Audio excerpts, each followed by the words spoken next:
আসসালামু আলাইকুম রহমতুল্লাহ। প্রিয় ভিউয়ার্স, আজকে আপনাদের দেখুন এই পানির ভিতরে টায়ারের চাকা দিয়ে চায়নাদের মতো আমরা করব, চাষ দেব। দেখি, এই যে আমাদের ভাই চাষ দেবে।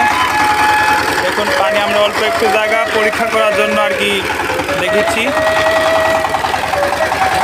ভাই, আপনার নাম কি? নাসিম ভাই, আমাদের গুরুদাসপুরের নাসিম ভাই পরীক্ষামূলকভাবে চাষ দিচ্ছে টায়ারের চাকা দিয়ে।